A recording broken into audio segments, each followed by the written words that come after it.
माझे प्रेरणास्थान म्हणून आपणालाही साष्टांग वंदन करते. श्रोते आपण जगदीश मूर्ती, श्रवणे बैसावे एकांती, स्थिर होईल माझी मती, आपणा कृपा प्रसादे. पुनश्च एकदा आपणाला वंदन करते आणि आजच्या चिंतनाला प्रारंभ करते. चिंतनाचा विषय दासबोध आणि ह्या दासबोधाच्या अंतर्गत आज आपला नवीन समास सुरू होतोय आणि त्या समासाचं नाव फार सुंदर आहे, ते म्हणजे शिकवण. एवढंच आहे, शिकवण निरूपण नाही आणि बाकी कोणतंच नाही, तर फक्त शिकवण एवढं एकच अशा पद्धतीचं समासाचं नाव आहे, समर्थाने दिलेलं आहे शिकवण. आता नेमकं शिकवण म्हणजे काय हे जोपर्यंत आम्हाला माहित नाही शिकवण म्हणजे काय, तोपर्यंत ह्या दशकामध्ये असलेले जे सगळे समास आहे ना, त्या प्रत्येक समासामधून आम्ही शिकवण घेऊ शकणार नाही. आणि म्हणून शिकवण म्हणजे काय हे आधी आपल्याला माहित असणं फार गरजेचं आहे. ही कन्सेप्ट आम्हाला माहित असणं खूप गरजेचं आहे. आणि म्हणून आम्हाला शिकवणं माहित असतं. एक जण दुसऱ्याला शिकवतो, प्रत्येक जण प्रत्येकाला शिकवतो. आपली व्यावहारिक जनसामान्याची ही सगळी रीत आहे की प्रत्येक जण दुसऱ्याला शिकवत असतो. लहान मूल सुद्धा अज्ञानापोटी आपल्याला मोठ्यांना शिकवत असतो. हा माझी तुला कळत नाही, मी सांगतो तुला हे असं असं कर, म्हणजे तो आपल्याला शिकवतच असतो. मोबाईल तो आपल्याला शिकवतो, व्हॉट्सअप शिकवतो, 4 गोष्टी नवीन त्या तो आपल्याला शिकवत असतो. शाळेत शिक्षक विद्यार्थ्याला शिकवतात. घरामध्ये सुद्धा वडीलधारी मंडळी जे कनिष्ठ असतात, जे लहान असतात, त्यांना शिकवत असतात, नवीन नवीन पाठ देत असतात व्यावहारिक. बाबा असं करू नको रे, माझं ऐक, अनुभवातून सांगतात आणि शिकवत असतात. परंतु अध्यात्मामध्ये मात्र आध्यात्मिक क्षेत्रामध्ये शिकवण ही व्यावहारिक क्षेत्रामध्ये चालते. प्रपंचामध्ये शिकवणीचं महत्व आहे, शिकवण्याचं, प्रपंचामध्ये शिकवण्याचं महत्व आहे. परंतु अध्यात्मामध्ये मात्र शिकवणीला अत्यंत महत्व आहे. म्हणून शिकवण, उपदेश, शिकवण तसे आहे समानार्थी शब्द. उपदेश, शिकवण समानार्थी शब्द आहे. थोडा फरक आहे. थोडा फरक कुठे? संत करतात तो उपदेश असतो आम्हाला, आणि श्री गुरु जो उपदेश आम्हाला करत असतात त्या उपदेशाला शिकवण असं म्हणतात. का शिकवण असं म्हणतात? श्री गुरूंनी केलेला उपदेश म्हणजे ही बोधयुक्त उपदेश असतो. तो उपदेश आम्हाला बोध करून जातो. बोध कोणाला होतो? मनोबोध, म्हणजे मनाला झालेला बोध, मनाला केलेला बोध नाही. एक लक्षात घ्या, मनाला केलेला बोध. आपण काय म्हणतो? मनाचे श्लोक, मनाला केलेला उपदेश आहे. ही झाली व्यावहारिक भाषा, ही झाली सर्वसामान्यांची भाषा. पण काकांनी किंवा या पूर्ण शास्त्रामध्ये समर्थांनी सुद्धा याला मनोबोध असं म्हटलेलं आहे. आता मनाला केलेला उपदेश वेगळा आणि मनाला झालेला बोध वेगळा. बोध ज्या वेळेला होतो त्यावेळेला नेमकं काय होतं, तर त्यात आम्ही ते ज्ञान आम्हाला आमच्या मनाला होतं, आणि ते ज्ञान जे होतं ते ज्ञान मग आम्ही आमच्या जीवनामध्ये आम्ही उतरवण्याचा प्रयत्न करतो, आणि तो संस्कार आमच्या अंतःकरणावर होतो. म्हणून श्री गुरूंचा जो उपदेश आहे, हा श्री गुरूंचा उपदेश हा बोधयुक्त असतो, हा जाणयुक्त असतो, हा जाणीवयुक्त असतो. स्वस्वरूपाची जाणीव आम्हाला त्या ठिकाणी त्यांच्या उपदेशातून सहजपणे होत असते आणि म्हणून त्याला शिकवण असं म्हणतात. ही शिकवण, त्यात जो उपदेश असतो केलेला, तो उपदेश जीवनामध्ये कशा पद्धतीने त्याचा अवलंब करायचा, त्याचं आचरण कसं करायचं, ह्याच्या सकट तो उपदेश आम्हाला श्री गुरुच सांगत असतात. आणि म्हणून श्री गुरूंकडून होणारा उपदेश जो आहे ती शिकवण आहे. हो, ती शिकवण आहे आणि आम्ही त्यांचा उपदेश शिकवण म्हणून स्वीकारावा, म्हणजे त्याचा संस्कार अंतःकरणावर करून घ्यावा. संस्कार क्षम असं आम्ही श्रवण करावं. संस्कार क्षम असं श्रवण जर होत असेल तर संस्कार मनावर होतो आणि आम्हाला बोध होतो. बोध झाल्याशिवाय राहत नाही आणि श्री गुरूंची शिकवण त्या ठिकाणी फळाला येते. म्हणून समर्थांनी, आता समर्थ ग्रंथाच्या समाप्तीकडे चालले आणि ग्रंथाच्या समाप्तीकडे जात असल्यामुळे आता तरी बोध शिष्याला व्हावा म्हणून झाले साधनाचे फळ, संसार झाला सुफळ, निर्गुण न निश्चल अंतरी बिंबले. निर्गुण निश्चल असलेलं जे ब्रह्मतत्व आहे हे अंतरी बिंबले. त्यांना ते बिंबवायचं आहे आणि शिष्याला बिंबवून घ्यायचं आहे. लक्षात घ्या, श्री गुरूंना ते बिंबवायचंच आहे आणि शिष्य सुद्धा, त्याला सुद्धा, शिष्याला सुद्धा ते बिंबवून घ्यायचं आहे, म्हणजे बोध रूप व्हायचं आहे. आणि म्हणून आता श्रवण कसं होत आहे, बोधयुक्त जाणयुक्त श्रवण होत आहे. म्हणून समर्थांनी शिकवण असं नाव दिलंय हो 19व्या दशकाला. यातला प्रत्येक समास आम्हाला ज्ञान करून देणार आहे, बोध करून देणारा आहे. आम्हाला बोध होणार आहे, बोध करून देणार नाही, आम्हाला बोध होणार आहे. बोध करून देणे आणि बोध करून घेणे यात खूप फरक आहे. बोधामध्ये देणं नाही, करून घेण्याची प्रक्रिया आहे, माझी मी करून घेण्याची प्रक्रिया आहे. पण त्यासाठी मात्र श्री गुरूंवर पूर्ण विश्वास माझा हवा, संपूर्ण विश्वास हवा. पूर्ण विश्वासाचे लक्षण कोणत्या? पूर्ण विश्वासाचे लक्षण माझा श्री गुरूंच्या गुरुवाक्यावर माझा पूर्ण विश्वास आहे. याचं काय लक्षण आहे? हो, नाथांनी फार सुंदर सांगितलंय. कोणतं लक्षण आहे? पूर्ण विश्वासाचे लक्षण होता गुरुवाक्य श्रवण. गुरुवाक्य श्रवण होता क्षणीच काय होतं? गुरुवाक्य श्रवण होता क्षणीच परिसी लोह पालटे जाणं. ज्याप्रमाणे परिसाला लोखंड लागल्याबरोबर परिस ताबडतोब सुवर्णामध्ये परिवर्तित होतं, अगदी त्याप्रमाणे तैसे अंतःकरण पालटे. तसं शिष्याचं अंतःकरण तत्काळ त्याच्यामध्ये पालट होतो, म्हणजे बदल होतो. आणि ह्याला म्हणतात शिकवण. ज्या गुरुवाक्यानी अंतःकरणामध्ये पूर्णपणे जो पालट होतो, अंतःकरणाचा जो पालट होतो त्याला शिकवण असं म्हणतात. आणि ही शिकवण समर्थांनी आम्हाला या दशकामध्ये दिलेली आहे. म्हणजे प्रत्येक समास हा तितकाच महत्वाचा आहे की नाही. आम्हाला प्रत्येक समासामध्ये बोध आम्हाला होणार आहे. आणि मग आता या शिकवण्याची सुरुवात समर्थांनी जर कुठून केली असेल तर दशक पहिला, समास पहिला लेखन क्रिया निरूपण. लेखन क्रिया निरूपण इथून समर्थांनी शिकवणीला सुरुवात केली आहे. मुलांना आपण जे शिक्षण देतो त्याची सुरुवात कुठून होते?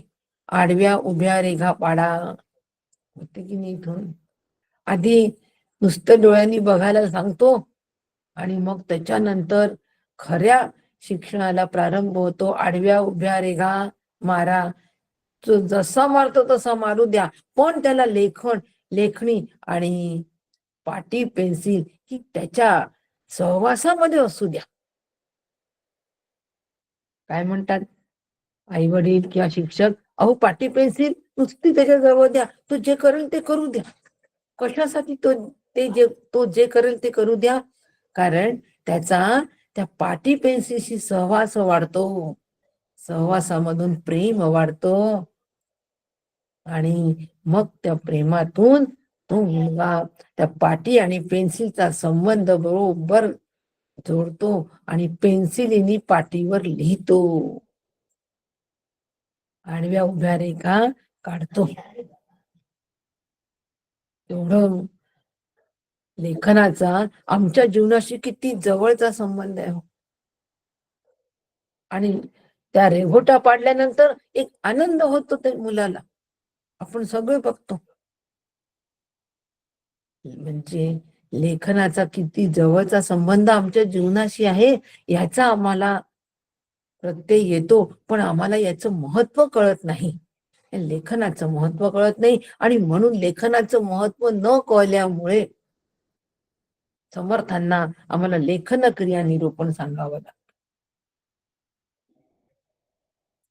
प्रत्येक गोष्ट प्रपंच करत असताना सुद्धा प्रत्येक गोष्ट ऑन पेपर असावी. म्हणजे रोजचा व्यवहार नाही म्हणत आहे, पण आता काही महत्वाच्या गोष्टी असतात त्या नक्की ऑन पेपर असाव्या, लिहून ठेवावं. म्हणजे नियोजन व्यवस्थित होतं, प्रपंच व्यवस्थित होतो. नाहीतर 10 गोष्टींपैकी 4 गोष्टी स्मरणात राहतात आणि बाकीच्या गोष्टी विस्मरणात जातात, महत्वाच्या गोष्टी विस्मरणात जातात आणि मग विस्मरणात गेल्यामुळे प्रपंचामध्ये होणारी ओढाताण, धावपळ, धांदल सगळ्यांना याचा अनुभव आहे. म्हणून आम्ही काय करतो, एक लिस्ट नावाची पद्धत आहे, लिस्ट बनवा हो, सामानाची लिस्ट बनवा. कशासाठी? काही विस्मृतीत नाही गेलं पाहिजे, गोंधळ गडबड नाही झाली पाहिजे, म्हणून लिस्ट बनवा म्हणतो. म्हणजे लेखन करा, इतकं या लेखनाला आमच्या जीवनामध्ये महत्व प्राप्त झालेलं आहे, पण आम्ही त्याच्याकडे डोळे झाक करतो. व्यवहारामध्ये प्रापंचिक जीवनामध्ये लेखनाला महत्व आहे, तर अध्यात्मामध्ये किती असेल हो. जे अध्यात्मशास्त्र, जी ब्रह्मविद्या आमचं शाश्वत कल्याण करते, त्यामध्ये या लेखनाला किती महत्व आम्ही दिलं पाहिजे, तिथे नाही. तिथे अजिबात लेखनाकडे आमचं दुर्लक्ष असतो, पण प्रपंचामधल्या बारीक सारीक गोष्टी आम्ही नमूद करून ठेवत असतो. कुटुंब वृत्तांत नमूद करून ठेवत असतो, कुळकुळाचार कोणते लिहून ठेवत असतो, बँकेचे सगळे व्यवहार लिहून ठेवत असतो. आता सुरुवातीला लिहायचे, आता सगळं कॉम्प्युटरवर, पण रेकॉर्ड ठेवतो, कॉम्प्युटर लिहितो. कोण लिहितो त्याला महत्व नाही, लिखाण होत आहे ना याला खूप महत्व आहे. एखादा कार्यक्रम असेल तर ऑन पेपर सगळं घेतो, तर तो कार्यक्रम सुंदर होतो, नाही तर होत नाही. आणि म्हणून समर्थच होते आणि साक्षरता प्रचार मोहिमेचे प्रवर्तक होते. काका म्हणतात आहे, साक्षरता प्रचार मोहिमेचे आद्यतम प्रवर्तक होते समर्थ. आणि म्हणून समर्थांनी पहिले ते लिहिणे हे पहिलं लक्षण संप्रदायाचं सांगितलेलं आहे. पहिले ते लिहिणे, दिसा माझी काहीतरी ते लिहावे, हा आदेश समर्थांनी दिलेला आहे की प्रत्येक दिवसाला काहीतरी लिहत चला. प्रपंचाचं लिहायला सांगितलं का समर्थांनी? नाही. जो अभ्यास आपण करतो आहे, जी अध्यात्म विद्या आम्ही शिकतो आहे, त्या अध्यात्म विद्येचं थोडं तरी लिखाण आपण रोज केलं पाहिजे, हा आग्रह आपला सुद्धा आहे हो. की श्रवण करताना पेन वही आणि पुस्तक घेऊन बसा आणि एक वाक्य का होईना पण एक वाक्य तरी लिहा. बघा, समर्थांचा आग्रह आणि आपला सुद्धा आग्रह. समर्थांनी लेखनाचं महत्व सांगितलेलं आहे आणि त्या लेखनाचं महत्व ते प्रमाण आम्ही गृहीत धरून आपण सुद्धा आपल्या ग्रुपवर सतत सूचना देत असतो की काहीतरी लिहत चला, काहीतरी लिहत चला. ग्रुपवर नुसतं छान झालं, खूप आवडलं एवढं म्हणण्यापेक्षा एखादं वाक्य जे आहे 1 तासातलं ऐकलेलं तेवढंच उद्घृत करा, पण त्यासाठी ते आम्हाला ते लिहून ठेवावं लागेल, तेव्हा ते उद्घृत होईल, तोपर्यंत नाही होणार. म्हणून एखादं वाक्य तरी लिहा. आणि समर्थांचा म्हणजे आग्रह होता की दिसा माझी काहीतरी ते लिहावे. हा समर्थांचा आग्रह होता आणि हा आग्रह समर्थांचा होता, हा आदेश समर्थांचा आपल्या शिष्यांना होता. आणि म्हणून त्यांनी शिष्याकडून अनेक ग्रंथ लिहून घेतली, स्वतः लिहून घेतली. आणि आज हजारो बाळविस्तार त्या धुळेच्या वाघ वाघ मंदिरामध्ये आहे. हो, वाघ देवता मंदिर आहे. वाघ देवता मंदिर मध्ये अनेक समर्थांचं हस्तलिखित आहे. आणि ती सगळी नानासाहेब देव म्हणून जे आहेत त्यांनी ती सगळी जमा करून ठेवलेली आहे. वाघदेवता म्हटल्यानंतर लक्षात असं वाटलं सुरुवातीला की शारदेचं मंदिर असेल, पण तिथे गेल्यानंतर कळलं की समर्थांचंच मंदिर आहे. आणि संपूर्णपणे त्यांचे ग्रंथ या ठिकाणी उपलब्ध आहे, हस्तलिखित उपलब्ध आहे, हस्तलिखित. काय समर्थांनी लेखन प्रपंच केला बघा. समर्थांनी सगळाच प्रपंच केला, लेखन प्रपंच तेवढाच व्यापकतेने केलेला आहे. एवढं लिहिलंय, आपण लिहिलं आणि शिष्यांकडून लिहून घेतलं. आणि असा हा सगळा लेखन प्रपंच ज्यावेळेला समर्थांचा आम्ही बघितला होत धुळ्याला गेल्यानंतर, त्यावेळेला लेखनाचं महत्व कळलं. खरंच सांगते, तिथूनच ह्या प्रेरणा घेऊन आलेलो आहो की लेखनाला जीवनामध्ये केवढे महत्व आहे, जे की आम्ही लेखनाकडे सरसकट दुर्लक्ष करतो. आपण बाजारात गेलो, 25 वस्तू जर आपल्याला आणायला सांगितल्या, राहतात का लक्षात? मग त्या आपल्याला नोट डाऊन करावे लागतात की नाही? मग अगदी त्याप्रमाणे ज्यावेळेला आम्ही अध्यात्माचा अभ्यास करतो त्यावेळेला 25 वाक्य आमच्या लक्षात कसे राहतील, 25 शब्द आमच्या लक्षात कसे राहतील, म्हणून आम्ही लिहिलं पाहिजे. ऐकता ऐकता नाही लिहितायत, काही काही हरकत नाही, नका ऐकता ऐकता लिहू. ऐकणं झाल्यानंतर जेवढं मला आठवतं तेवढंच लिहायचा प्रयत्न करावं. मग त्या बुद्धीला हळूहळू संग्रह करायची सवय होते.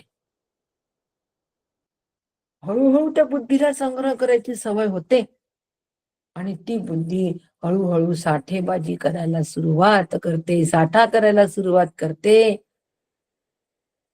आणि एक दिवस सगळं लक्षात राहतं.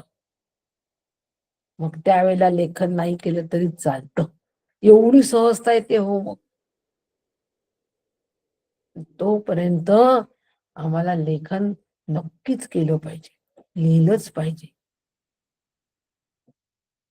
खूप आनंद झाला आज हा समास वाचताना, भयंकर आनंद झाला. कारण आपण जो आग्रह धरला आपल्या ग्रुपवर, जी प्रस्थान तरी अभ्यासाची सांगितलेली आहे ती समर्थ या ठिकाणी आम्हाला सांगून राहिले आहेत. आणि समर्थांकडून ह्या प्रेरणा घेतल्या याची खात्री पटली. हो, या समासाचा अभ्यास आजच होतोय, यापूर्वी केलेला नाहीये. समासाचा अभ्यास केलाय असेल तरी एवढ्या बारकाईने केलेला नाहीये. दासबोध वाचनाच्या वेळेला, दासबोधाच्या वेळेला झालेला आहे, पण तो एवढ्या एकदम मनाला एकदम तो अपील होईल अशा पद्धतीचा केलेल्या नाहीये. समर्थांनी लिहिण्याबद्दलच्या सूचना केलेल्या आहे आणि विद्यार्थ्यांनी हा समास अवश्य वाचावा असं काकांनी सांगितलेलं आहे. मग विद्यार्थ्यांनी वाचावा, आम्ही कुठे विद्यार्थी आहोत. आम्ही निघालो त्या दशेतून. नाही हो, आपण विद्यार्थी हो, फक्त आपलं नाव बदललं, लेबल बदललं. विद्येला जो अर्थ अर्थपूर्ण घेतो, विद्येला जो अर्थ प्राप्त करून देतो आपल्या जीवनामध्ये, तो विद्यार्थी. शिक्षक शिकवतात, विद्यार्थी जे शिकवलेलं आहे त्या शिकवण्याचं मनन करून ते आत्मसात करतात, तेव्हाच त्यांना पेपर लिहिता येतो. म्हणून ते विद्यार्थी. आम्ही सुद्धा विद्यार्थी आहो, पण आमचं फक्त नामकरण झालेलं असल्यामुळे आध्यात्मिक भाषेमध्ये आता आम्हाला साधक असं म्हणतात. बस फरक एवढाच आहे. साधक असं म्हणतात. काकांनी ज्या वेळेला दिलं की विद्यार्थ्यांनी हा अगत्यपूर्ण वाचावा आणि हस्ताक्षराचा वस्तुपाठ यापासून शिकावा, त्यावेळेला विचार केला की विद्यार्थी तर मी पण आहे, पण फक्त साधक या भूमिकेमध्ये मी आता आहे. मला काही विशिष्ट गोष्ट साध्य करायची आहे, म्हणून मला साधक असं म्हणतात. तर माझ्याही जीवनामध्ये लेखनाला तितकंच महत्व मला दिलं पाहिजे.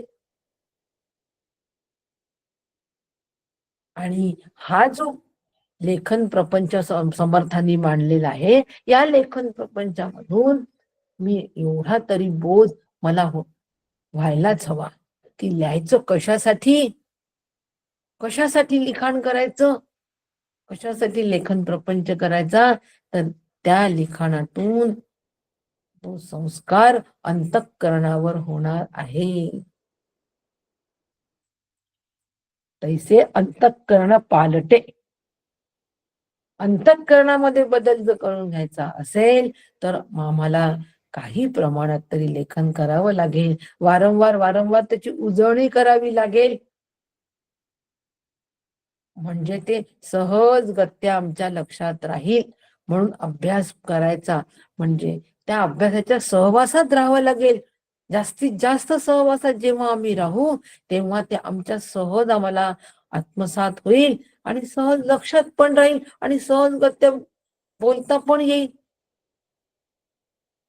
याला अभ्यास असं म्हणतात. काल एका साधिकेशी बोलता बोलता सहज बोलण्यात आलं की सहजता केव्हा येईल, ज्या वेळेला आम्ही त्याच्या सहवासात राहू त्यावेळेला सहजता येईल. एखाद्या अगदी नवीन मुलीला विचारलं की पुरणपोळी कशी करायची, तर ती युट्यूब काढेल, पुस्तक काढेल आणि सांगेल. पण एखाद्या आजीला विचारलं तर ती सरळपणे न सांगता न पाहता घडागड घडागड सांगून दी. का बरं हो? कारण ती त्या पुरणपोळीच्या सहवासामध्ये अनेक वर्षापासून आहे, त्याचा तिला अनेक सराव झालेला आहे, त्यात तिला सहजता आलेली आहे. इतका सराव सहजता आम्हाला आमच्या अभ्यासामध्ये आणावी लागेल. त्यासाठी लेखन प्रपंच फार आवश्यक आहे.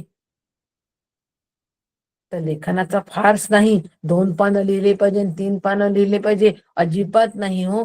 जेवढं कळलं तेवढंच एक वाक्य लिहिलं तरी पुरेसं आहे, पण महत्वाचं आहे. मग आता हे लेखन एवढं महत्वाचं सांगितलंय, एवढा आग्रह समर्थांनी इथे दिलेला आहे की पहिले ते लिहिणे. हे समर्थ सांगितलं आहे, दिसा माझे काहीतरी ते लिहावे, हा आदेश समर्थांनी दिलेला आहे. मग ते लिखाण कसं असावं हे महत्वाचं आहे की नाही. ते लिखाण कसं असावं, ते लिखाण मला शिकवण देणारं असावं, बोध देणारं असावं, बोध होणारं असावं. म्हणजे कसं असावं, बोध झाला पाहिजे.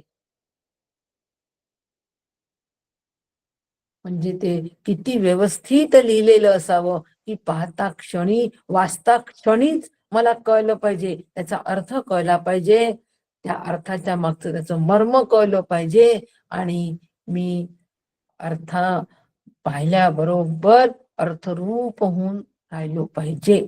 मग ते किती व्यवस्थित असलं पाहिजे लिखाण.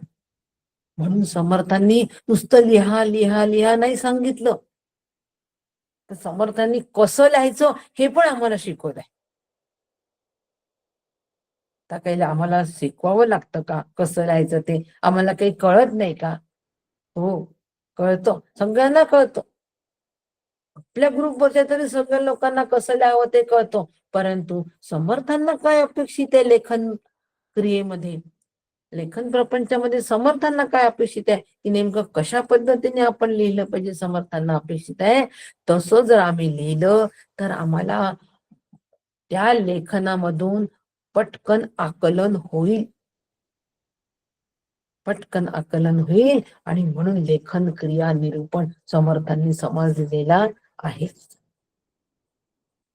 आता ह्या लेखन क्रिया निरूपणामध्ये समर्थांनी सुरुवातच केली आहे की ब्राह्मणे बाळबोध अक्षर घडसुनी करावे सुंदर, जे देखताची चतुर समाधान पावते. आत्ताच मी सांगितलं की अक्षर इतकं सुंदर आणि वळणदार असावं की ते पाहताच जाणत्याला समाधान व्हावे, अक्षर पाहताच आनंद व्हावे नाही म्हटले, तो आनंदी झाला पाहिजे, तो खुश झाला पाहिजे पाहणारा, असं नाही समर्थांनी म्हटलं. समाधान व्हावे. समाधान काय आहे? सम्यक आधार, अंतःकरणाची सम्यक स्थितीला ते अंतःकरण पाहता क्षणीच आलं पाहिजे. लिखाण अतिशय सुंदर असेल तर त्या लिखाणामधलं सौंदर्य आम्हाला एकदम अरे वा काय सुंदर असं म्हणून एक प्रकारचं समाधान देऊन जात. अंतःकरण त्या समाधानाला प्राप्त झालं पाहिजे, असं लिखाण आमचं सुंदर असावं, वळणदार असावं, असा समर्थांचा आग्रह हो. कसंही किचीड मिचीड लिहून टाकलं, कुठेही लिहून टाकलं, पान कोणते पान सापडलं त्याच्यावर लिहून टाकलं, हे समर्थांना मान्य नाही. मग माझंच मला कळत नाही वाचताना, अरे मगाशी घाईघाईत लिहिलं खरं पण काय लिहिलं कळतच नाही. आणि मग धचा मा एवढा अनर्थ झाला हो. सगळ्यांना गोष्ट माहितीये, इतिहास माहितीये सगळ्यांना, धचा मा केल्याबरोबर केवढा अनर्थ झालेला आहे. नारायणराव पेशवेंना धरावे असा संदेश होता आणि धच्या ऐवजी तिथे मा केलं आणि मारावे हा संदेश गेला. आणि नारायणराव पेशवे अत्यंत कर्तृत्ववान, त्यांना मारण्यात आलं.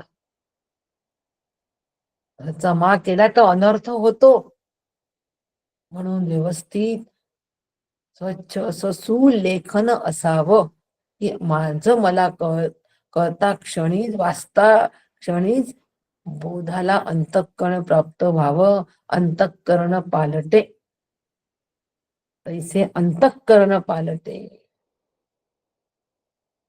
इतकं ते व्यवस्थित असावं. नाही तर मग अक्षर कळलं नाही तर लिहितो एक, वाचतो एक, समजतो दुसरंच. आहे की नाही लेखनाला महत्व? असं आमचं लिखाणातून आमचं समाधान. एक वाक्य लिहितो, त्या वाक्यातले दोन शब्द सुटूनच जातात घाईघाईमध्ये. कुठेतरी काना द्यायचा तर कुठेतरी मात्रा द्यायची लक्षातच राहत नाही, मग त्याचा अर्थही विपरीत होतो. आणि म्हणून व्यवस्थित लिहायचं असं समर्थाने सांगितलंय. आणि याच्यामध्ये संपूर्णपणे हा समासच आम्हाला लेखनाबद्दलचा सांगतो आहे.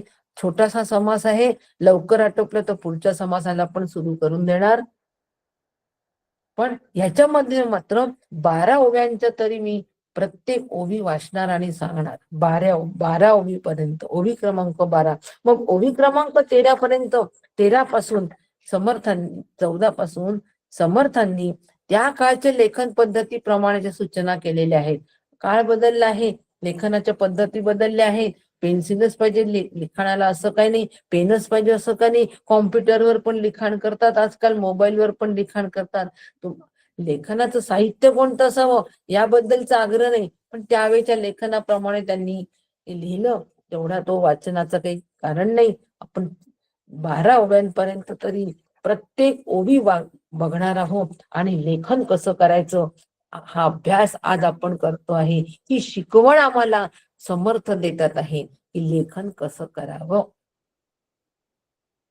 आणि शिकवण याच्यासाठी म्हटलेलं आहे की त्या लेखनातून समाधान, जाणत्याला समाधान व्हावे, आम्ही समाधानाला प्राप्त झालो पाहिजे. सगळ्यात महत्वाचा उद्देश, ही महत्वाची शिकवण ह्या समासामध्ये आहे. हो, नोट करून ठेवा. फार सुंदर शिकवण समर्थाने आम्हाला सुरुवातीला दिलेली आहे. म्हणून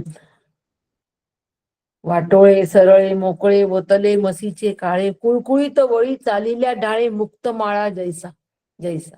प्रत्येक ओळ वाचणार आहे, मी ओबी वाचणार आहे आणि त्याचा अर्थ समजून सांगणार आहे की वाटोळे सरळे मोकळे, गडद काळ्या शाईने लिहिलेले अक्षर गोलवर्णाचे सरळ आणि मोकळे असावे. म्हणजे अक्षर कसं असावं? मोकळं असावं,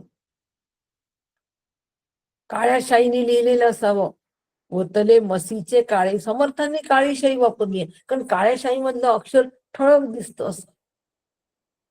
काळा रंग पांढऱ्या रंगावर काळा रंग ठळकपणे उठून दिसतो, आणि अक्षर हे ठळक दिसलं की वाचनाला पटकन वाचन सोपं जातं आणि आकलन पण पटकन होतं. वाचन सोपं गेलं की आकलन अर्थ लवकर कळतो, आणि अर्थ कळला की आकलन पटकन होतं, आणि आकलन झालं की आचरणात येतं. बघा किती महत्व आहे लिखाणाला. गोलवर्णाचं असावं, मोकळं असावं, आणि अक्षरांच्या ओळी सरळ रेषेतील मोत्यांच्या माळेप्रमाणे असावा. अक्षराच्या ओळी सरळ माळेप्रमाणे असावे, वेडे वाकडे नसावे. रेषांची आपल्याला रेषेवाली वही मिळते ना, रजिस्टर आपलं ते वापरावं. कशाला उगीच आम्हाला ना काही चालतो, कोणतेही कागद चालतो, बिना रेषेचा चालतो. मग खालची ओळ वरती, वरची ओळ खाली, आणि मग ते एकमेकात मिसळलं, आणि मिसळल्यामुळे अर्थाचे झाले अनर्थ, आणि अनर्थातून सगळा घोटाळा. म्हणून अक्षराच्या ओळी कशा पाहिजे? सरळ पाहिजे, मोत्यांच्या माळेप्रमाणे सरळ पाहिजे. मोत्यांची माळ आहे असं वाटलं पाहिजे. नाहीये वळणदार अक्षर, तर कमीत कमी आपलं जसं अक्षर आहे तसं आपण एका लाईनीमध्ये सरळ लिहिण्याचा प्रयत्न करावा. काय हरकत आहे? अक्षर मात्र तितुके नीट, नेमस्त पैसे काने नीट, आडव्या मात्रा त्याही नीट, आरकुली वेलांड्या. प्रत्येक अक्षर त्याच वळणाचे, एका रांगेत मध्ये पुरेसे अंतर सोडून, काना मात्रा रफार वेलांटा जागच्या जागी असाव्या. जागच्या जागी त्या असाव्या. त्या इकडच्या तिकडे करू नये, याचा धचा मा होतो. इकडचं तिकडे गेलं की धचा मा होतो आणि अनर्थ मला वेळ लागत नाही. म्हणून पुरेसे अंतर सोडावे दोन शब्दांमध्ये. म्हणजे एखाद्या वेळेला मात्रा जास्ती असेल, रफार जास्ती असेल, तर त्याला जागा नक्की द्यावी. नाहीतर कानेमध्ये मात्रेमध्ये वेलांटी मिसळते, वेलांटीमध्ये मात्रा मिसळते, काहीच कळत नाही. आणि म्हणून ग्रंथाची पहिले अक्षर जे काढिले, ग्रंथ संपेतो पाहता गेले, एका टाकेची लिहिले असे वाटे. ग्रंथाची सुरुवात करताना लिहिलेलं अक्षर आणि शेवटचं अक्षर एक सारखं असावं, एकाच बैठकीत लिहिल्यासारखं असावं. म्हणून ते एकाच पेनाने लिहावं. पेन एकच वापरावा. आता जो सापडेल तो पेन, जे सापडेल ते त्यांनी लिहून काढायचं, असं अजिबात करू नये. अजिबात करू नये. यांनी सुद्धा घोटाळा होण्याची, वाचनामध्ये घोटाळा होण्याची फार शक्यता असते.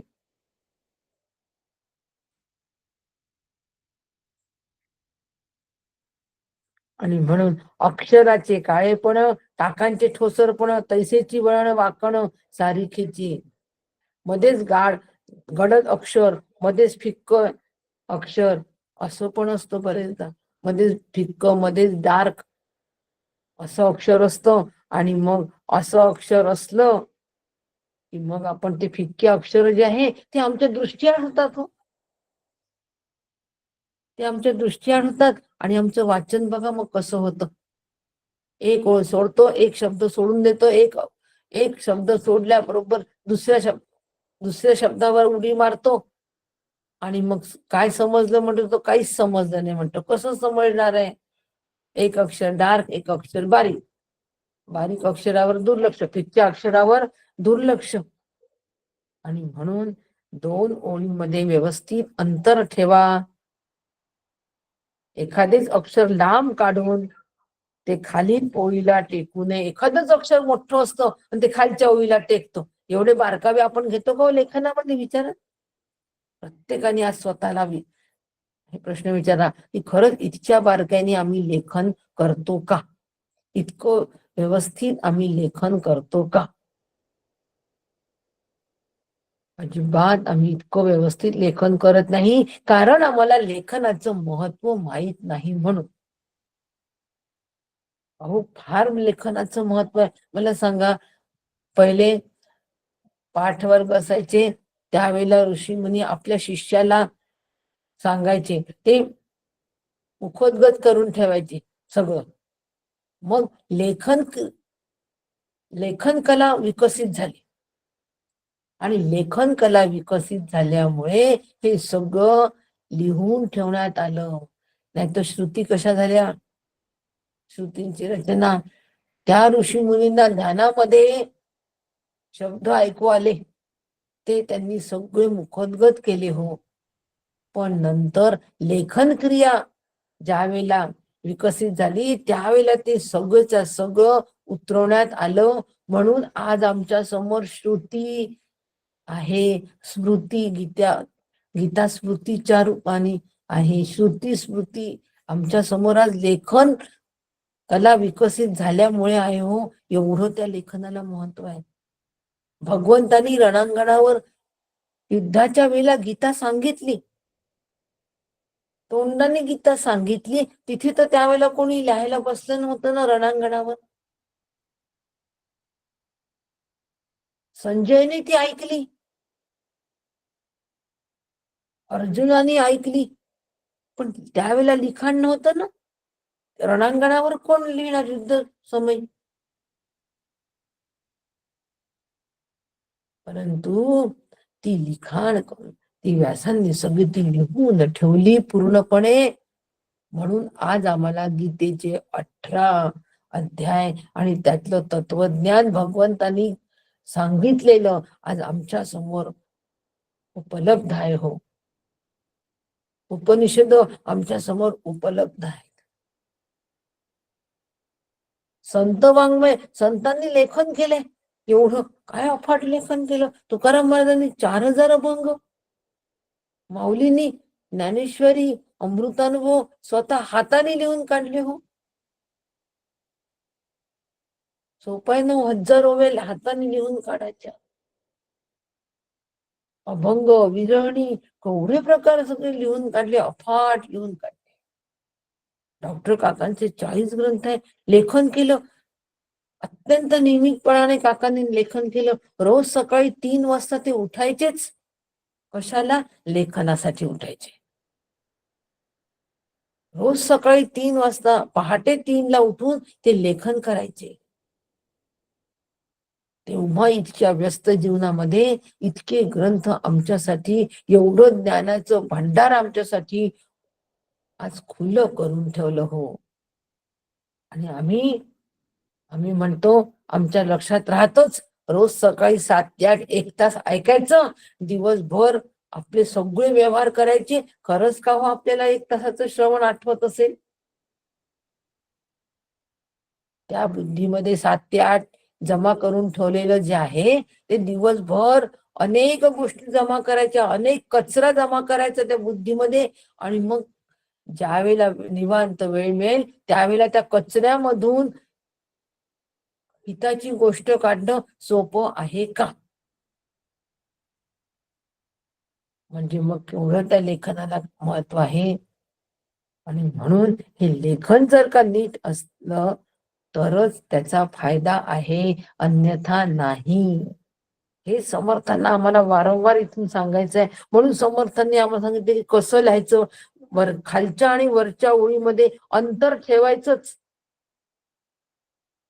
अगदी अंतर ठेवायचं, व्यवस्थित शांतपणे लिहायचं.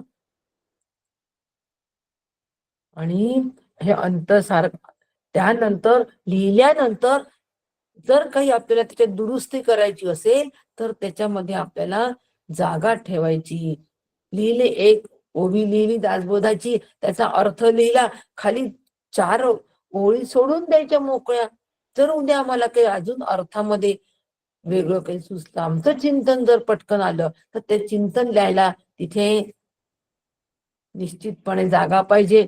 नाही तर मग चिंतन आमचं, त्याच्यावरच झालेलं चिंतन कुठेतरी रखडून देतो. काय शब्द वापरतो आपण? रखडून देणं.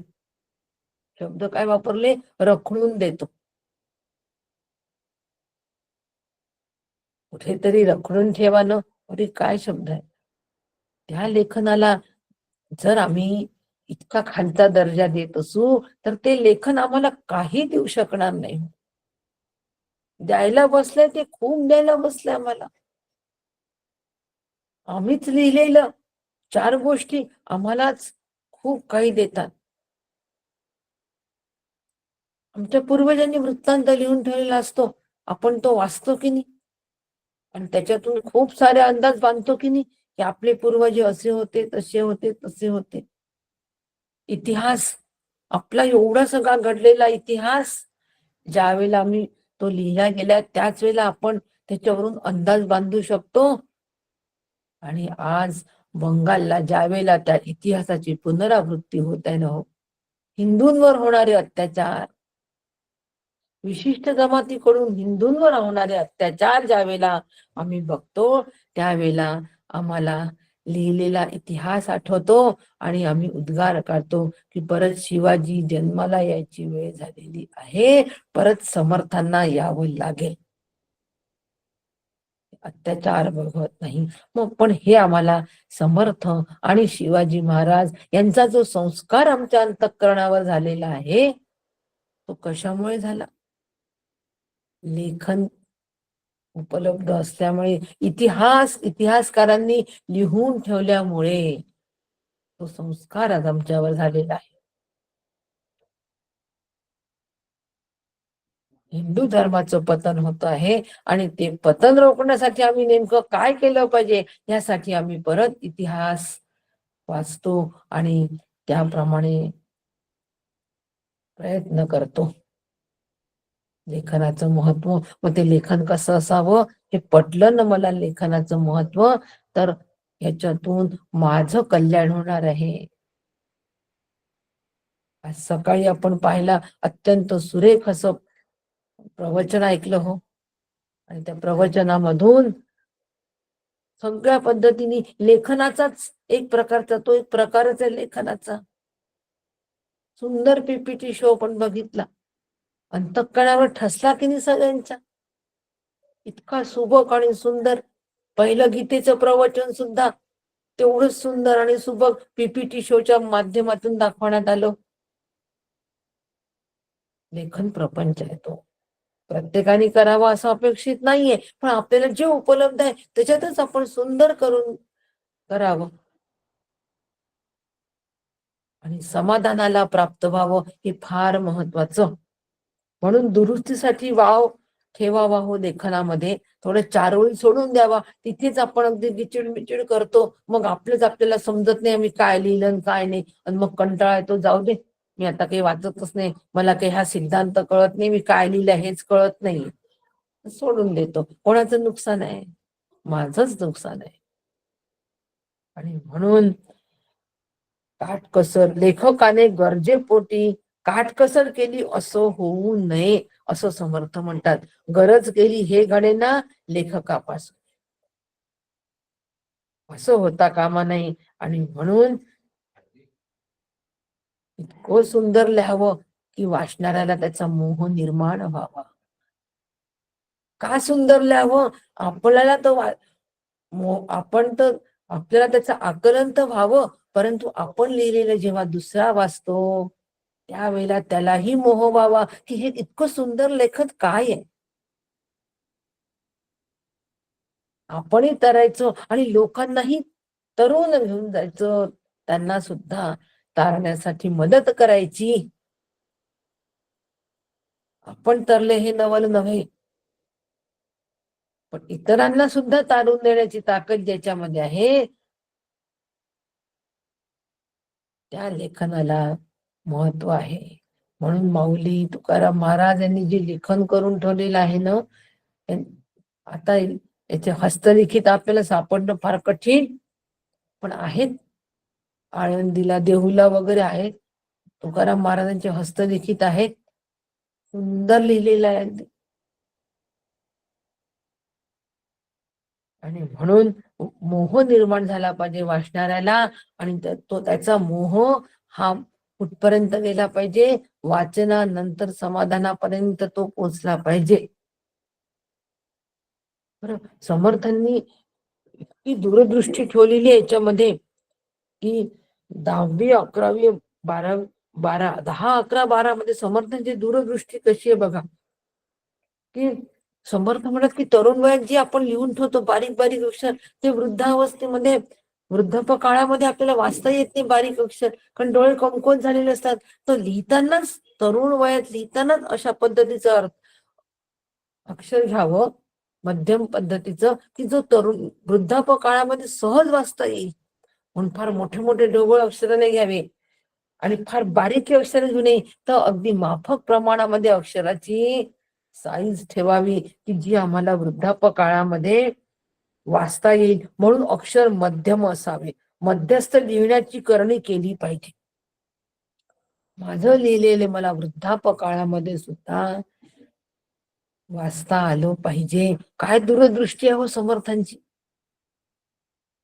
आता तरुणपणामध्ये लिहून ठेवलेल्या 2 ओव्या मला आठवतच नाही, वृद्धाप काळामध्ये विसरच पडला, पटकन लेखन काढावं, त्याच्यात बघावं आणि पुढे चलावं. पण त्यावेळेच लिहिलेलं जर बारीक अक्षरात लिहून ठेवलेलं असेल तर फायदाच नाही. मला आत्ता वाचता येत नाही त्याच्यामुळे काहीच फायदा नाही, आठवतही नाही, वाचताही येत नाही. मग त्यावेळेच्या ती जी केलेली मेहनत आहे ती सगळी वाया गेली की नाही. केवढा दूरदृष्टीपणा आहे पहा समर्थांचा, दूरदृष्टीपणा आहे. आणि म्हणून समर्थ म्हणतात की भोवते स्थळ सोडून द्यावे, मध्येची चमचमीत लिहावे, कागद झडताही झडावे, न लगेची अक्षर. कागदावर सगळीकडून पुरेशी जागा सोडावी, म्हणजे मार्जिन म्हणतो ना आपण, मार्जिन, ती मार्जिन व्यवस्थित सोडावी, ठसठशीत लिहावं. कागद जरी जीर्ण झाला तरी अक्षरे ताजी असली पाहिजे. ही काळजी घ्यायला सांगितल्या समर्थांनी बघा. कागद जीर्ण झाला तरी अक्षरही फिक्के झाले तरी फायदा नाही हो, काहीच फायदा नाही. जीर्ण कागद होतो पण ती अक्षर अगदी जशीच्या तशी टवटवीत दिसतात, जसं आत्ताच लिहिलेली आहे असं वाटतात. आणि म्हणून हे सगळं लेखन जे आहे, समर्थ म्हणतात ग्रंथ जपून लिहावा, जपून ग्रंथ लिहिला पाहिजे. की तो ग्रंथ पाहिल्याबरोबर, ते लिखाण पाहिल्याबरोबर लेखकाला भेटावंसं वाटलं पाहिजे. लेखनावरून लेखकाला भेटावंसं वाटलं पाहिजे. काय लेखनाची किमया आहे आणि काय लेखनाचं महात्म्य सांगितलंय समर्थांनी. आपण कधी इतक्या काळजीपूर्वक लेखनाकडे लक्ष दिलंय? अहो, साधी किराण्याची यादी करतो तर कशी करतो,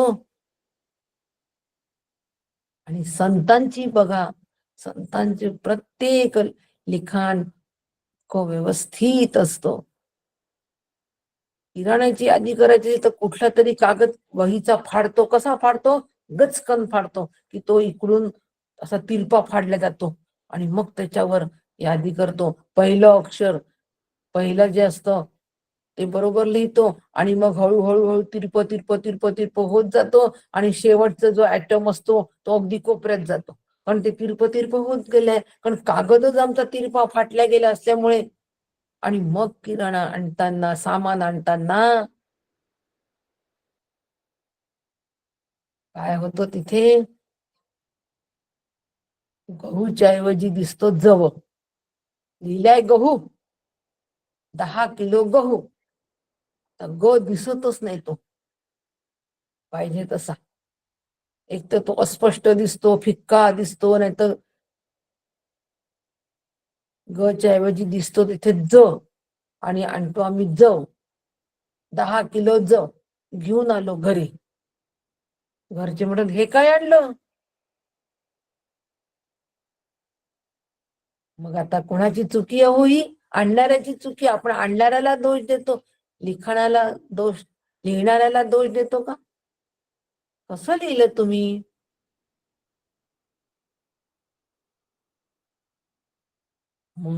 म्हणजे लिखाणाचं जीवनात केवढं महत्व आहे. सुवाच्य लेखन फार महत्व आहे, खूप महत्व आहे. ज्ञानेश्वरी, दासबोध हे असे विचिड विचिड जर लिहून ठेवले संतांनी, तर आज आपल्याला, आपल्यापर्यंत ही ब्रह्मविद्या उपलब्ध आपल्याला झाली असती का? बस एवढं फक्त मनाशी प्रश्न प्रत्येकाने विचारायचा. आणि लेखनाच कशासाठी विचारायचा? लेखनाचं महत्व आम्हाला पटण्यासाठी. आणि म्हणून काळजीपूर्वक आम्ही लिहिलं पाहिजे.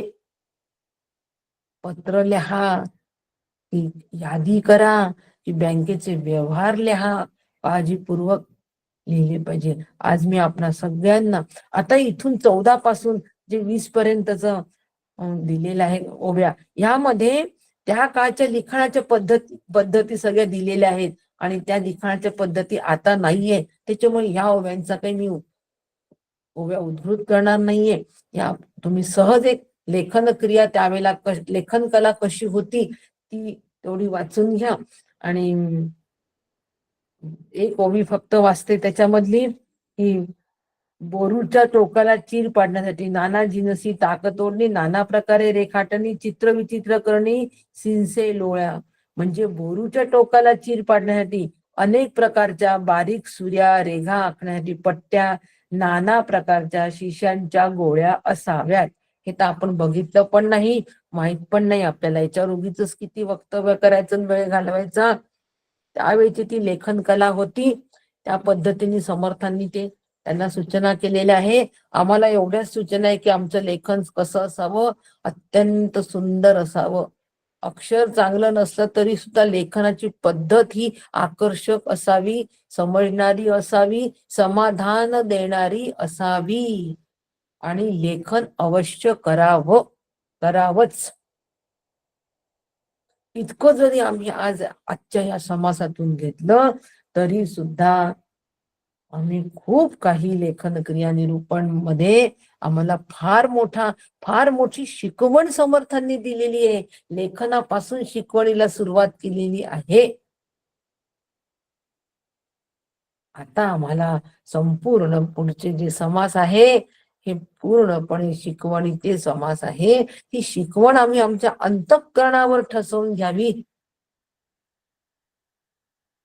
अंतःकरण पालटे तैसे अंतःकरण परिसी लोह पालटे जाणे, तैसे अंतःकरण पालटे. एवढं जरी आमच्या कडून झालं तरी मी म्हणते खूप झालं. सुनील काकांची आज मी आपल्याला एक वही दाखवणार आहे. पता नाही ही वही आपल्याला नीट दिसेल की नाही, परंतु हा समास वाचला आणि सुनील काकांच्या सगळं लेखन जे आहे त्या लेखनाची पद्धती अगदी अशीच्या अशीच